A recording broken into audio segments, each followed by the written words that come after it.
गुजरात के तापी जिले की एक अदालत ने कहा कि जिस दिन पृथ्वी पर गाय का एक भी बूंद खून नहीं गिरेगा उस दिन धरती की सारी समस्या समाप्त हो जाएगी।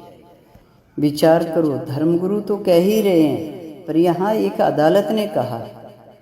माने सब जानते हैं कि जितनी इस धरती में समस्या है वो गऊ के निरादर से, गऊ के साथ जो अत्याचार हो रहा है, गऊ का जो निरादर किया जा रहा है, गऊ माता को जो पशु का दर्जा दिया गया है, उसी कारण इस धरती में धीरे धीरे समस्याएं बढ़ती जा रही है।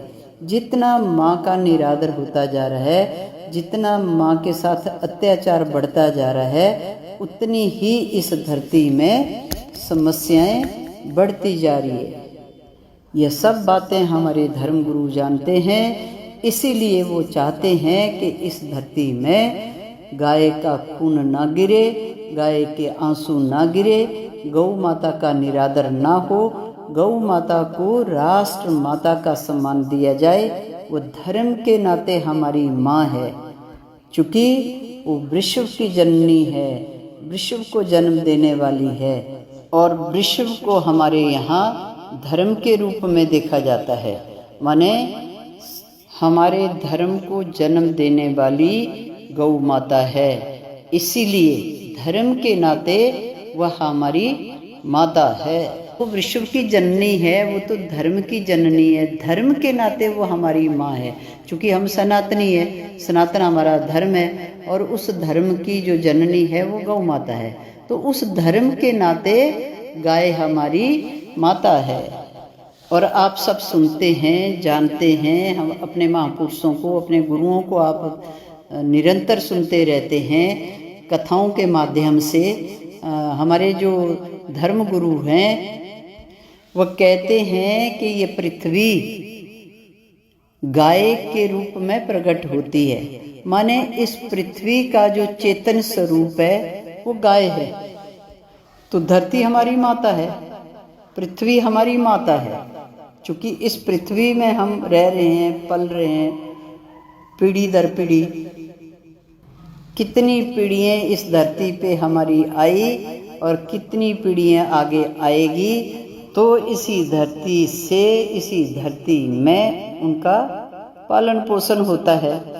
इसी पृथ्वी से वायु मिलती है, इसी पृथ्वी से जल मिलता है, इसी पृथ्वी में वो 5 तत्व हैं जिनसे ये शरीर बना है।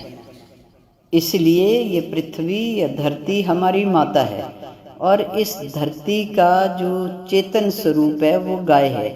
पृथ्वी जब भी प्रकट होती है तो वो गाय के रूप में प्रकट होती है।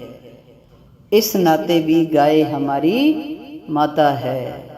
मुझे एक और बात याद आई कि अगर गाय विलुप्त हो जाती है तो पूरे ब्रह्मांड का अस्तित्व भी समाप्त हो जाएगा।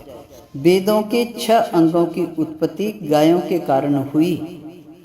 कोर्ट ने ये भी कहा था, गौ हत्या तस्करी की घटनाएं सभ्य समाज के लिए शर्मनाक है। और 2 श्लोकों का उल्लेख उन्होंने किया जिसमें कहा कि गाय जहाँ सुखी रहती है वहाँ समस्त धन संपत्ति की प्राप्ति होती है, जहाँ गाय दुखी रहती है वहाँ सब कुछ नष्ट हो जाता है। इसीलिए भारतीय संस्कृति में गाय का विशेष महत्व है। किंतु दुर्भाग्य की बात है कि आज भारतवर्ष में ही गाय एवं गौवंश को बड़ी निर्ममता के साथ नष्ट किया जा रहा है। गाय सनातन धर्म की मूल आधार है, सात्विकता देने वाली है, सभी सुखों की खान है, आरोग्य निधि देने वाली है। विचारणीय बात यह है कि जिस गौ माता का वेदों, उपनिषदों तथा पुराणों ने मुक्त कंठ से स्तवन किया है, उसी गौ माता के ऊपर समाज आज घोर अत्याचार कर रहा है। यजुर्वेद ने तो कहा कि संसार में सभी की उपमा दी जा सकती है, परंतु गौ के सदृश उपकारी इस पूरे भूमंडल में दूसरा कोई नहीं है।